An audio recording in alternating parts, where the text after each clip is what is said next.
שלום לכולם, שמי זאב גוטמן, ואני המייסד והבעלים של גוטמן נדל"ן, משרד שיווק, תיווך ויזמות בנדל"ן.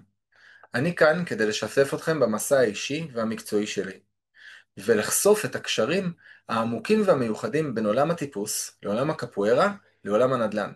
שלושה עולמות שבמבט ראשון נראה שאין ביניהם קשר, אך למעשה שזורים זה בזה בדרכים מרתקות ומיוחדות. אז כמו שאמרתי לכם, אני הבעלים של גוטמן נדל"ן, ובעסק שלי אני עוזר למוכרים למכור את הדירה שלהם בצורה ובדרך היעילה והמהירה ביותר, ולקבל כסף שאיתו הם יכולים להתקדם בחיים לדבר הבא שהם רוצים לעשות.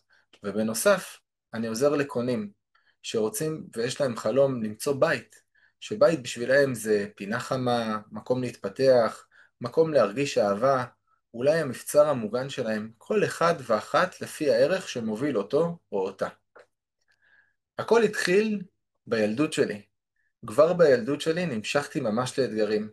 אבא שלי היה לוקח אותי ואת אחי לטיפוס על צוקים, ממש צוקים אמיתיים כאלה, לא קירוטיפוס כמו שיש היום. אני זוכר את הפעם הראשונה שנעמדתי מול צוק. הצוק היה גבוה ומרשים מאוד וענק. הייתי ילד קטן, בן 3, עם ידיים קטנות ולב מלא סקרנות.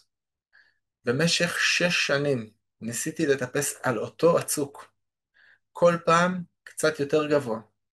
כל פעם שברתי שיא חדש שלי, כל שנה קצת יותר. בכל שנה הרגשתי קצת יותר ויותר בטוח בעצמי. בסוף, רק בגיל 9, הצלחתי סוף סוף להגיע לפסגה. זה היה רגע של ניצחון אישי. זה היה רגע מכונן בחיים שלי, אני זוכר את זה ממש כאילו זה קרה היום והייתי רק ילד בן 9. אבל הרבה מעבר לכך, זה היה רגע של תובנה עמוקה לחיים.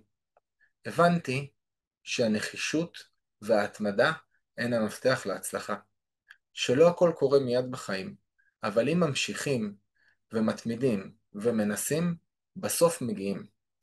הלקח הזה ליווה אותי במשך חיי, במשך כל החיים, ובגיל 24 הרגשתי קריאה להתחיל לעסוק בנדל"ן.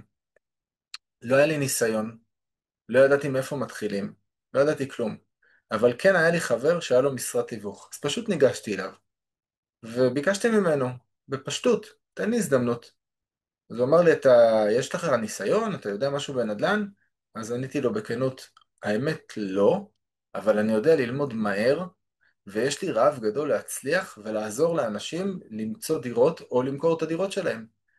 אז כך התחיל המסע שלי בעולם הנדל"ן. מאז עברו 21 שנים. המון קונים והמון מוכרים עברו דרכי. כל אחד ואחת עם הסיפור שלו וכל אחת עם הסיפור שלה.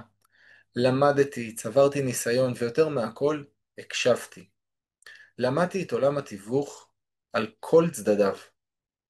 רקע משפטי, רקע תכנוני, קצת אדריכלות, יזמות, התנהלות פיננסית וכו'. בנוסף לכל אלה, למדתי גם קואוצ'ינג ו-NLP. הבנתי שתיווך זה לא רק למכור או לתווך בין קונה למוכר, אלא לדעת להרגיש, לדעת להקשיב, לדעת להבין מה באמת מניע כל לקוח, בין אם הוא מוכר או בין אם הוא קונה. למה הוא מחפש בית, מה באמת חשוב לו, ביטחון, מרחב, התחלה חדשה, מקום לצמיחה, או למה באמת הוא מוכר. מה הוא צריך? האם הוא צריך לעבור לבית חדש? האם הוא צריך את הכסף למטרות שונות? מה הדבר הבא שהוא רוצה לחייו? זה תמיד תמיד ריתק אותי ועניין אותי, המסע שאנשים עוברים והזכות שלי להוביל אותם במסע הזה. להיכנס בשלב מסוים במסע הזה, בתהליך שהם עוברים, ולהוביל אותם עד להשגת התוצאה המיוחלת. זה פשוט כמו בטיפוס. לפני כ-11 שנה, מתוך סקרנות ורצון חדש לעשות ספורט ולייצר תנועה חדשה בגוף ובנפש, נכנסתי לעולם הקפוארה. עולם הקפוארה זה לא רק אומנות לחימה, או ריקוד, לחלק שקוראים לו ככה. עולם הקפוארה זה תרבות, זה שפה, זה דרך חיים. בקפוארה יש מוזיקה, יש קצב, יש אלתור, יש ספורט, יש העלאת דופק הלב, יש התחזקות בשרירים, אבל הכי הכי חשוב, יש גמישות. שם למדתי שאי אפשר לשלוט בכל מה שקורה, אבל אפשר לנוע עם זה. אם מפילים אותי אז אני יכול לנוע עם הנפילה ולקום מחדש ולהמשיך את המשחק. וכשהבנתי את זה, כשהבנתי את הקצב, הבנתי איך לזוז, הבנתי מתי לזוז, מתי להקשיב, מתי לתקוף בחזרה, מתי לוותר, מתי לנוע ורק לייצר תנועה. הבנתי שזה בדיוק כמו בנדל"ן. נדל"ן זה תהליך. זה לא רק מצב שהכל מתקדם בקו ישר, לפעמים יש גם מקרים כאלה, אבל ברוב המקרים זה תהליך. לפעמים יש עיכובים, לפעמים יש בלבולים, לפעמים יש עקבות, לפעמים יש חששות. וכשאני עובד עם לקוחות, אז אני לא רק סוכן נדל"ן, אני השותף שלהם לדרך. אני זה שמזהה מתי הקצב דורש האטה, מתי הקצב דורש האצה, מתי אפשר להאיץ, מתי פשוט צריך רגע לעצור ולהקשיב. מתי לפעמים צריכים רגע לעצור את התהליך, לטפל בתהליך אחר שברגע שהוא נפתר, תהליך הקנייה או מכירה יכול להימשך,